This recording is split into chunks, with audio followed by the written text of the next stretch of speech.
हमारे इंडिया गठबंधन में जो आए हुए वो सभी नेता लोग, आज हमारी चौथी मीटिंग यहाँ पर दिल्ली में हुई। इस चौथी मीटिंग में 28 पार्टी ने हिस्सा लिया और 28 पार्टी के नेता लोग अपने अपने विचार को कमेटी के सामने यानी गठबंधन के सामने रखा। और ये खुशी की बात है, सभी ने यूनानिमसली एक होकर आगे किस ढंग से गठबंधन का काम चलना चाहिए और लोगों के हित में सब मिलके किस ढंग से अपने को एजिटेशन करना है या जो भी इश्यूज है उसको उठाना है। तो ये सारे देश में कम से कम 8-10 मीटिंग सभी मिलके करने का एक निर्णय हुआ और लोगों को ये मालूम करना जरूरी समझे कि गठबंधन के लोग अगर एक मंच पे नहीं आएंगे तो लोगों को इसके बारे में पूरा इसको जो उनको माहिती मिलना है या मालूमात होना है वो नहीं होगा। इसीलिए सभी ने माना और सभी लोग मिलके ये निर्णय लिए हैं। ये एक बहुत अच्छी बात है कि हमारी मीटिंग कम से कम 2-3 घंटे चली। दूसरा चीज़ जो हमारे 142 लोग एमपीस, अब तो 151 हो गए शायद, तो इतने एमपीस को जो सदन के बाहर डालकर सदन जो बीजेपी की सरकार चला रही है इसको कंडम करते हुए हमने एक रेजोल्यूशन पास किया कि ये अनडेमोक्रेटिक है और लोकतंत्र के खिलाफ है और लोकतंत्र को अगर बचाना है तो हम सब लोग मिलके लड़ना होगा और इस लड़ाई के लिए सभी लोग तैयार हैं। और ये पहली बार है हिंदुस्तान के इतिहास में डेमोक्रेटिक एक प्रोसेस में कि जो मुद्दा हमने हाउस में उठाया था वो कोई गलत मुद्दा नहीं था। वो मुद्दा यही था कि जो लोग सदन के अंदर आए वो कैसा आए और किसने उनको लाया और किस ढंग से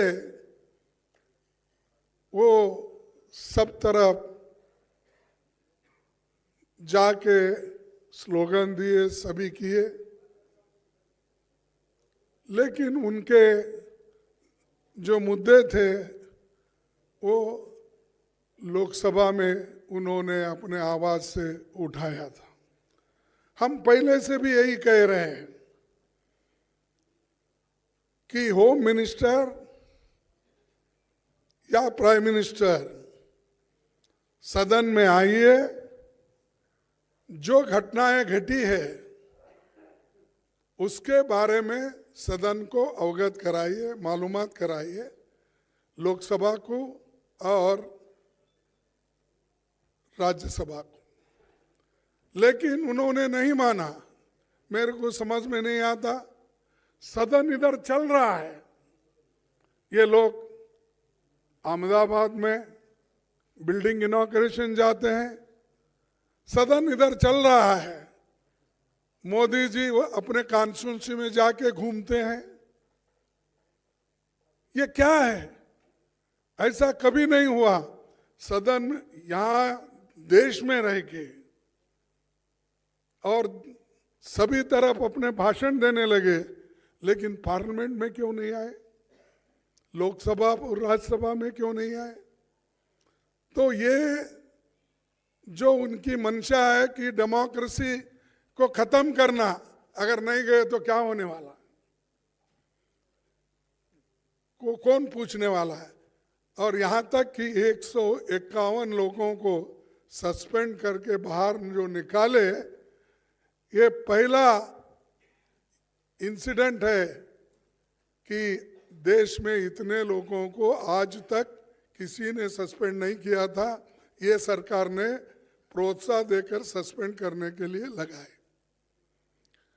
ये बड़ी बुरी बात है और इसके लिए हम लड़ेंगे, मैदान में जाएंगे। और जो आज प्राइम मिनिस्टर और होम मिनिस्टर समझ रहे हैं कि हमारे सिवाय हिंदुस्तान में और कोई भी नहीं, हम ही हुकूमत करने के लायक है, ये उनका समझ है। इस समझ को खत्म करने के लिए हम सब एक हुए हैं। एक होकर ये आज बहुत निर्णय लिए हैं। एक तो 151 लोगों के बारे में, और दूसरा जो है सब मिलके प्रोटेस्ट करना। और ऑल इंडिया प्रोटेस्ट 22 दिसंबर को ये जितने भी सस्पेंशन हो गए उनके बारे में ये चलेगा। और तीसरी बात यह है कि जो इंडिया गठबंधन का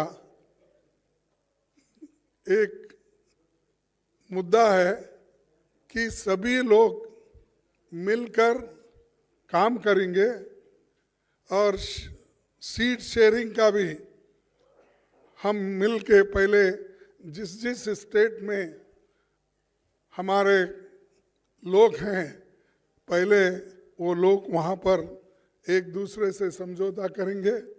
अगर कहीं दिक्कत है या कहीं अभी नहीं बन सकता, उसके लिए फिर यहाँ पर हमारे जो इंडिया गठबंधन के नेता लोग हैं उसको वो डिसाइड करेंगे।